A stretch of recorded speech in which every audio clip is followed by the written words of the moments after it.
Flying Lizard is one of the most successful endurance motorsport teams in the world, and they made their reputation with this car, the 911 GT3-RSR. Built for the GT2 category, this car won Petit Le Mans and gave Flying Lizard their first GT2 championship.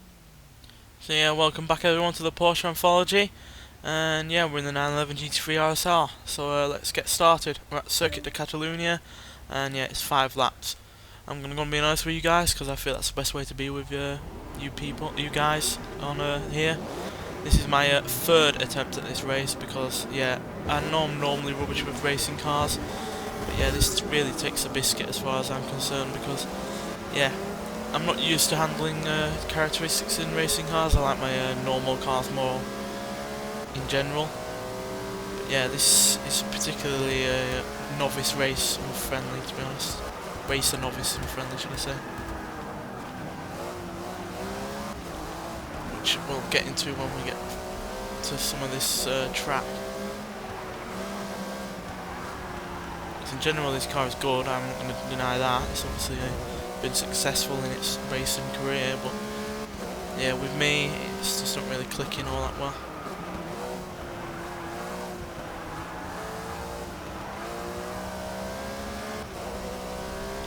Bit of a bumpy start, but I wanted to get as far ahead as possible because yeah, I am really rather lacking in talent for this car,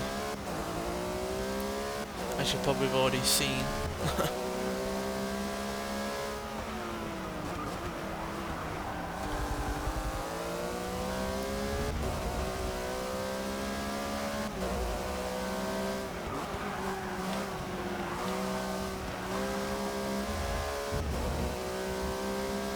Yeah, my main problems with this car is the fact that it depends practically on just downforce. So if you're not going quick or at any reasonable amount of speed, you have either oversteer or understeer, and understeer on this car is catastrophic. It really is one of the worst understeering cars I've driven on this game, and it's not even all-wheel drive. So I don't really know what's wrong with it, but yeah, that's just how it is with me. Maybe it's just my driving style doesn't fit with the handling characteristics, but yeah.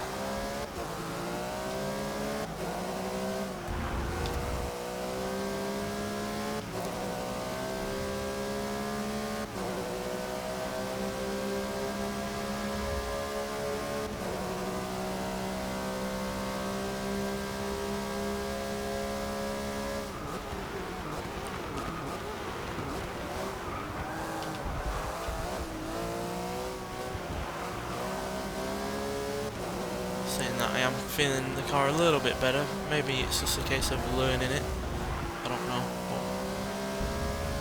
if we do well in this race, then yeah, learning has probably helped. Being my third time on this track with this car, it does make me worry about the next 2 races.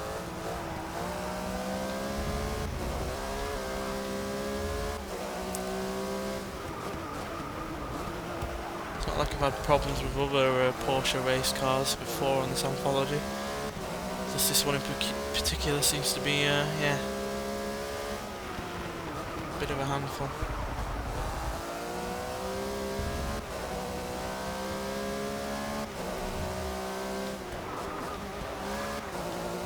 I'm saying all this and I'm not even really having any issues, so probably comes across as being false, but yeah, I did really struggle in those 2 times that I tried it first time.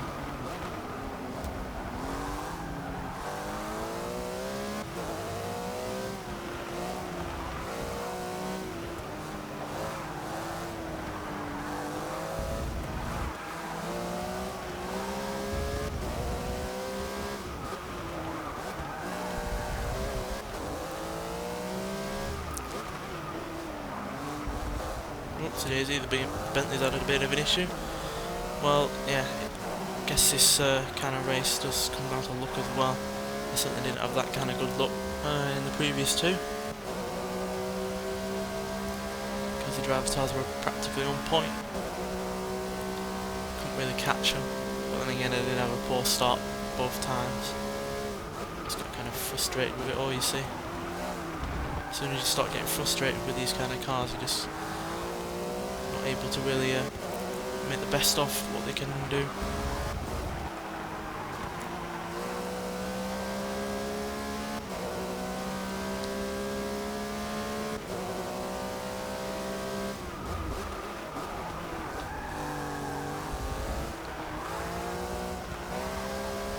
Pretty sure this car's that class in terms of power or something, because on pretty much any straight, these other cars catch up.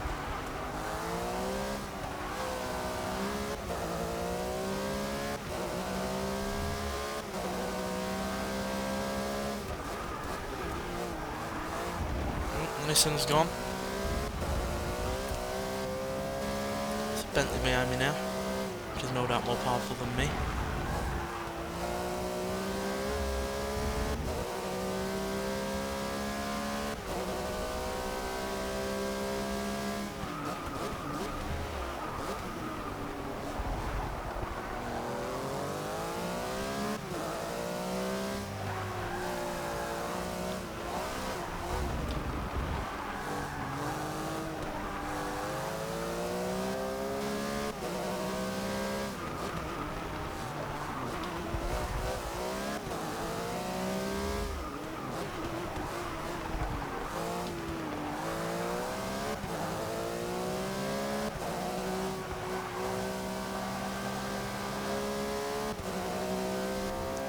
For whatever reason the Bentley fell back, it might have crashed at the chicane again, like it did last time.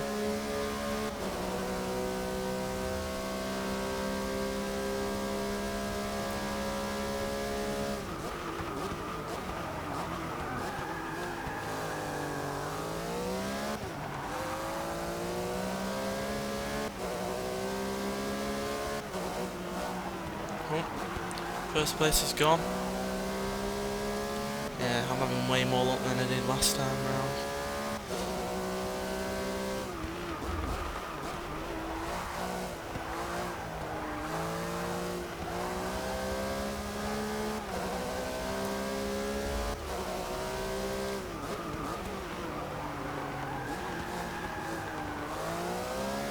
I say luck, I really don't take pride in other people going off, but these are only driver's cars, so yeah. This was a real life race where people were actually behaving courteously and sportsmanlike, then I wouldn't be taking joy in it, but yeah, this is only semi-AI, so I don't really care. Oh, there goes the Corvette.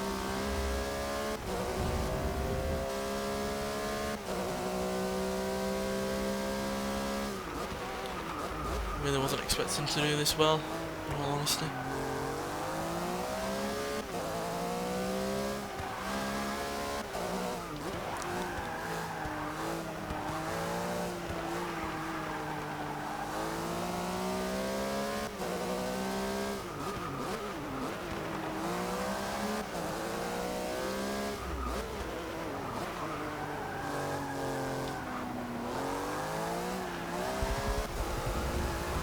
There's that understeer I was on about.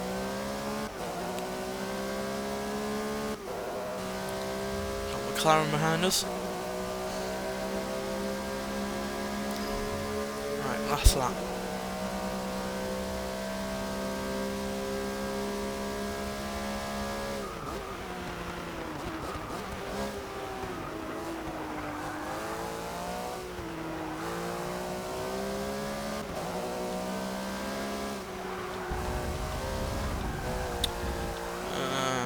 Usually handling on these kind of cars. It's turning too soon. Too much. Used to driving cars that wallow around and have, yeah, not as responsive steering.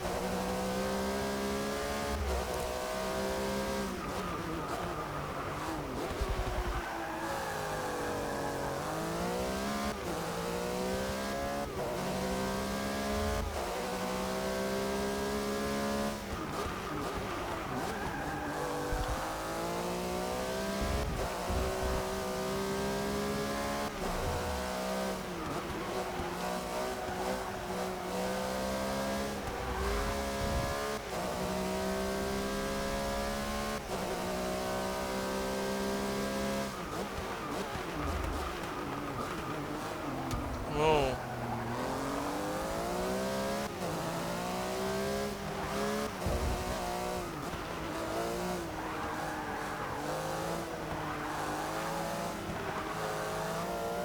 So I'm gonna steer around that corner that I really struggle with.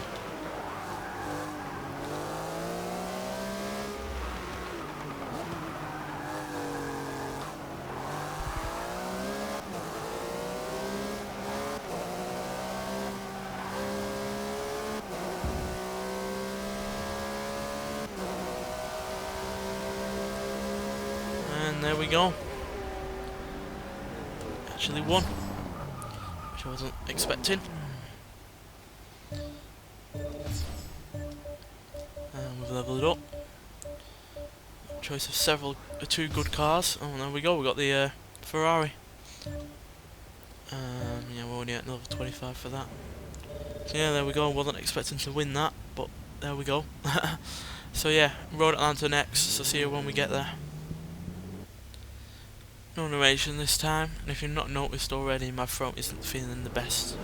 That's why I'm not, talking as much or sound a bit off. Was feeling a bit worse for wear this morning.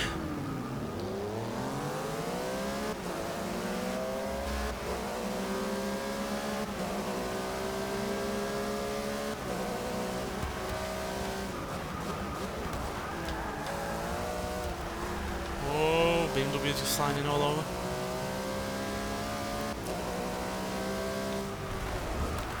Sorry, Merc.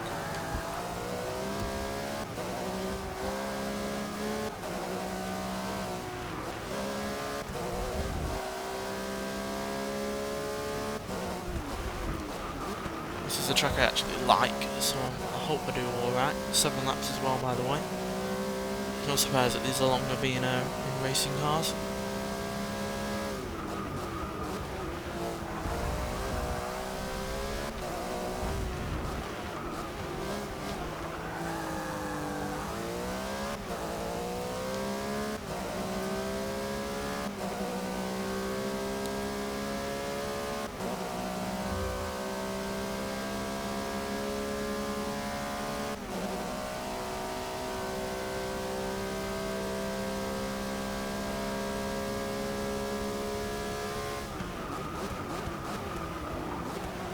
Late as possible on the brakes. At least I think that's as late as possible.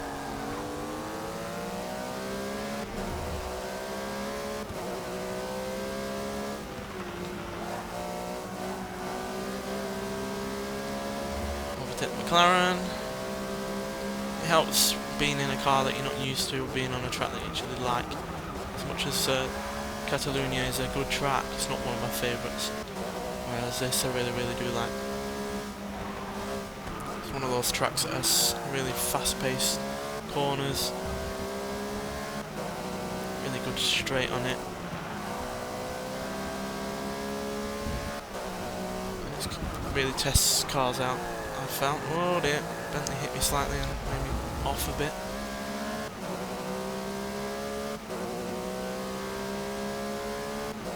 Battling for third with a Viper.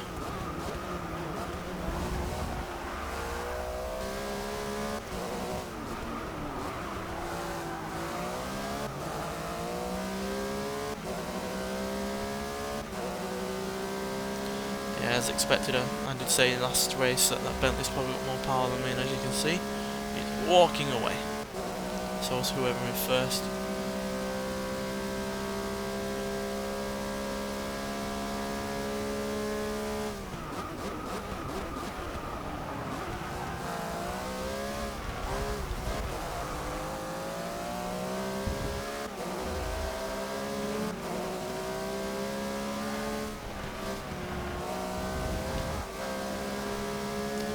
Goodbye, Bentley. You might have the power, but you don't have the handling.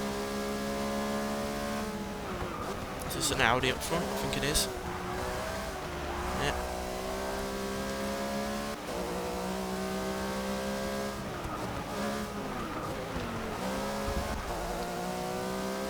Like I said, helps when you like a track, because yeah, I've been on this far more than Catalonia.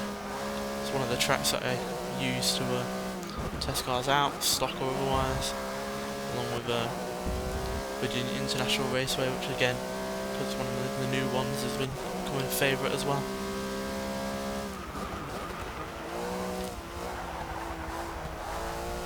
Not actually been on Homestead Miami all that much since the NASCAR expansion came out. Then again, I've been concentrating on that as well as other games, so not had the real chance to get used to it. But I'm glad it's in the game as well, because yeah, more tracks, more variety, more cars equals more variety as well, and that's all I really care about. Even if it's tracks or cars I don't know or particularly want in the game. As long as they're spicing up the game with variety, then I'm not really too fussed. There's plenty of cars I would love in the game, don't get me wrong. I've probably got about 10 or 20 that I'd really like, but yeah, there's nothing wrong with discovering new things, and yeah, that's what all this DLC ever since this game came out has done for me. It's exposed me to cars I've never heard of, tracks I've never heard of. It's made me appreciate car manufacturers that I've never really liked all that much, so yeah. This game has done wonders for my love of cars. And yeah, that's why it's one of my favourite games. Certainly one of my favourites from on Xbox One. It's far, far better than the Forza Motorsport 5. Because yeah, that was clearly a stopgap of a game. And I quite frankly prefer them to wait a year and do what they did with this and put it in that, and then we would have had even more advancements in this game if that had happened.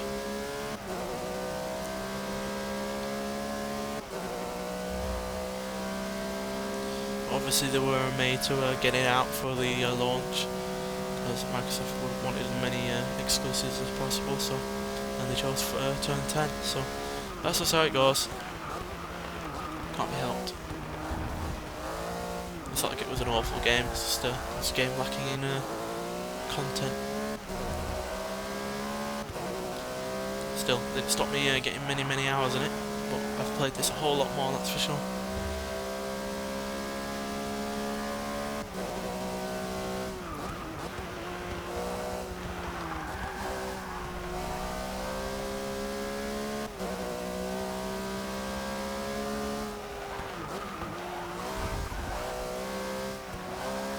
If anyone bought this game now with all its DLC, they'd never sleep, because yeah, I've had it every month or so, so I've had it slowly drip fed to me.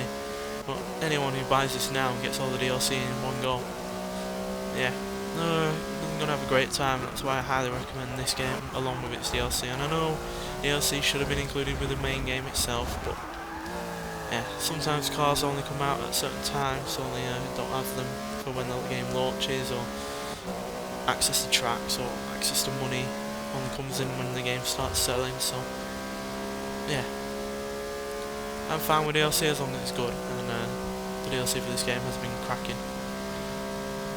2 great expansions and several great car packs.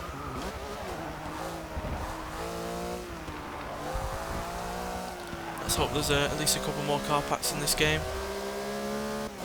because yeah, Forza Horizon 3 might not be that far off.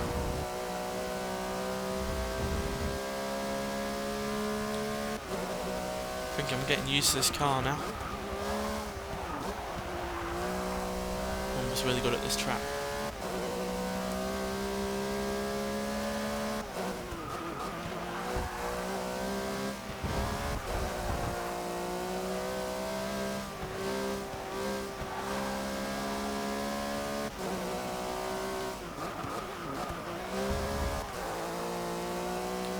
More interior, because we've gained a considerable lead, as you can see.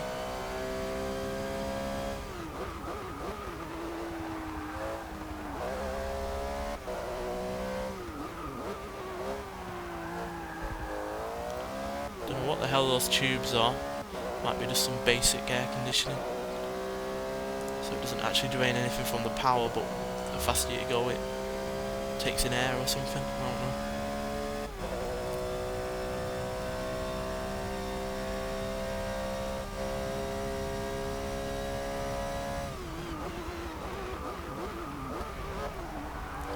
I can imagine driving this car in America, for instance, because it did take part in Petit Le Mans, and Road Atlanta does host that race series. Isn't all that cool at certain times of the year? So air conditioning must be a must. Basic like that, or ordinary. It's highly unlikely you'll find an ordinary air conditioning system on a race car, because yeah, it does drain power, and does add quite a lot of weight actually, if you think about it.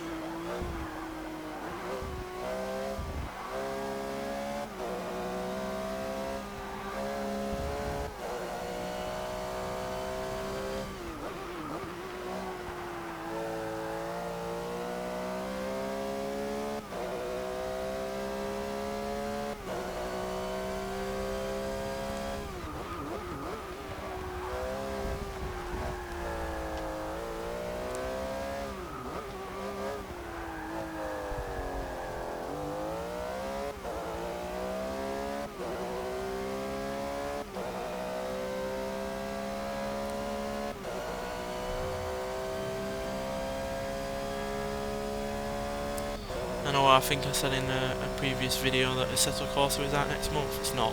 It's been pushed back to August. The Wikipedia page that I was going off for game releases and the dates didn't update until recently. I don't think it has actually at all. Only when I looked into the main Wikipedia page of the game that it said that the game had been pushed back, which is a shame because I was really looking forward to it. But if it makes it worthwhile and glitch free and as good as it can be on console, then I'm willing to wait. There is still other games coming out, no racing games for the next couple of months though.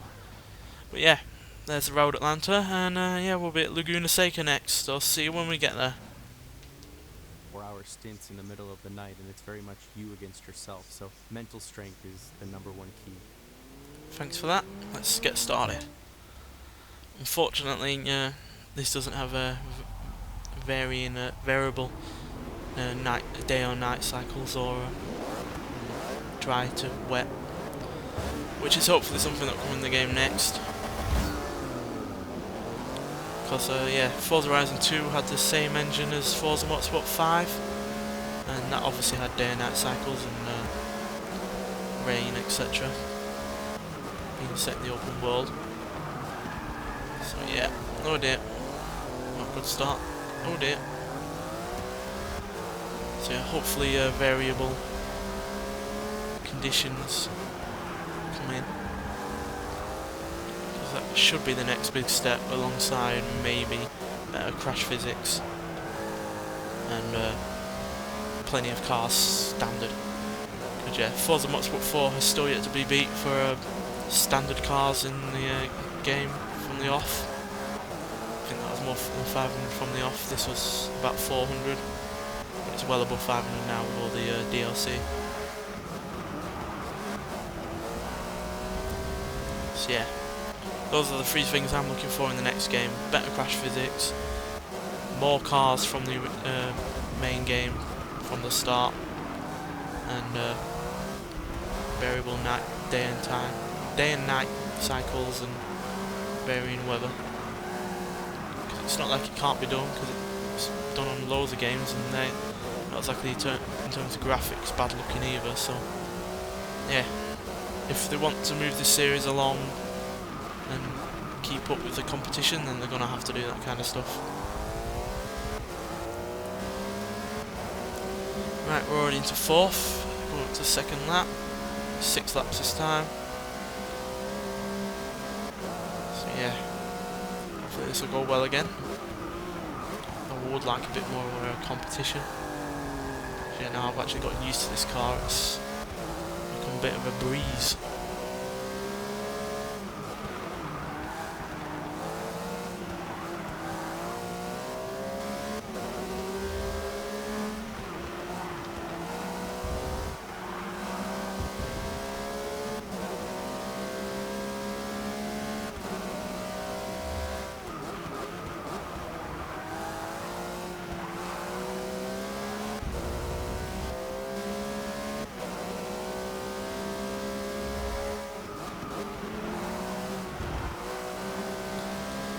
Drivers always slow down ridiculously on that corner.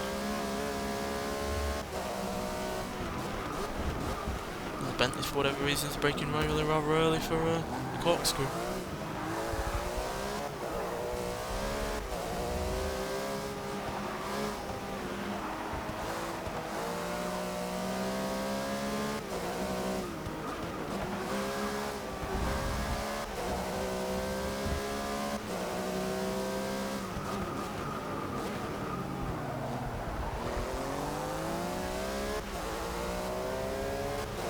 Made the McLaren go wide.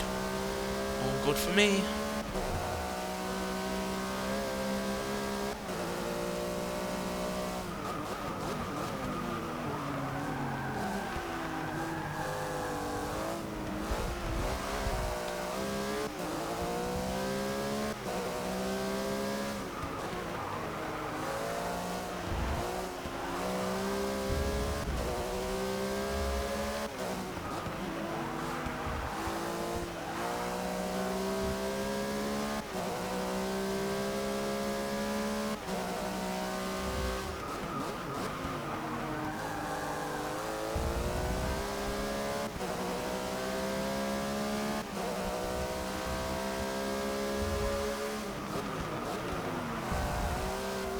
Made the Audi chicken out.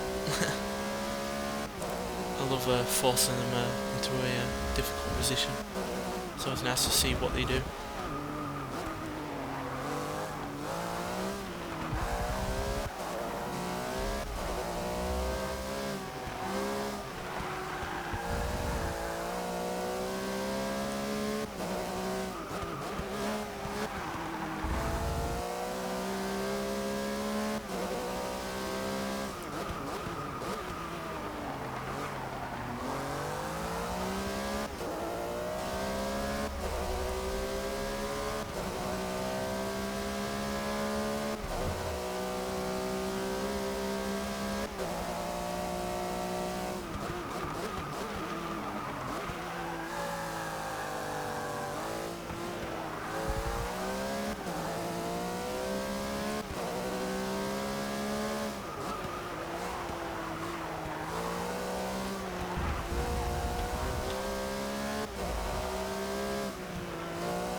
Yeah, Laguna Seca is another track I really like, so yeah, no issues here with this car.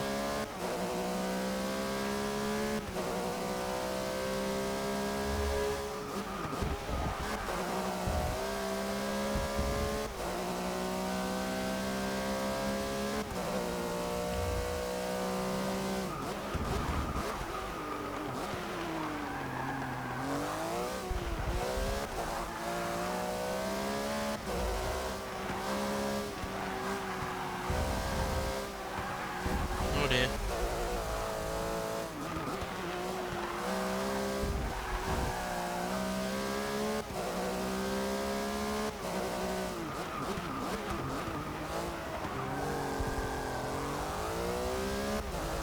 Right, coming up to the second to last lap.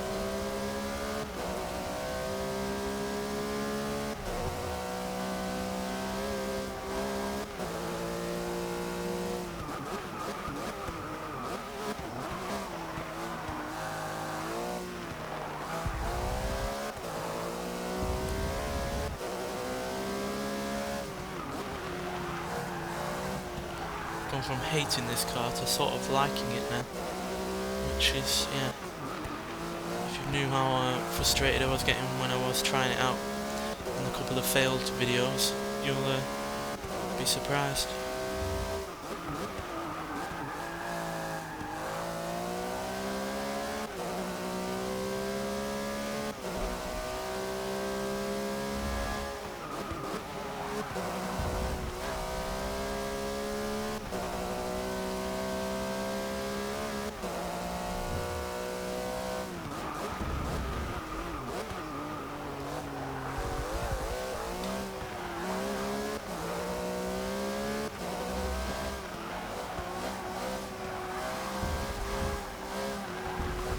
Ah, went wide again.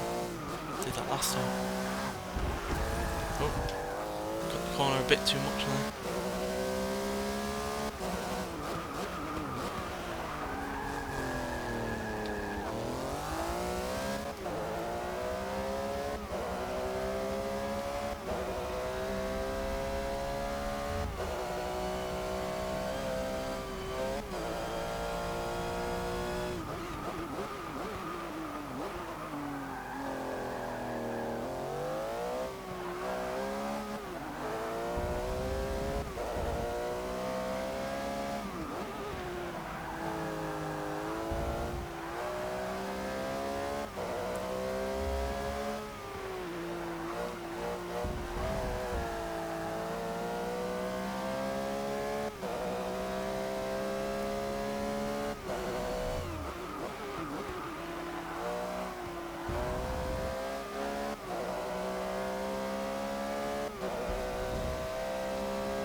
Don't know how I've gotten so good with this car and gotten so far ahead of the driver task, because yeah, I was absolutely awful the first couple of times I tried this car out.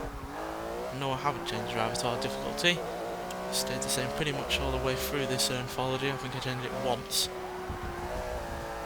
and that was for completely different kind of car. Actually, I think I only changed it on the one track because yeah, that car was really rather underpowered in terms of the competition it was up against. But yeah, massive turnaround in terms of how well I'm doing with this car. And there we go, third win of the series or the episode or whatever.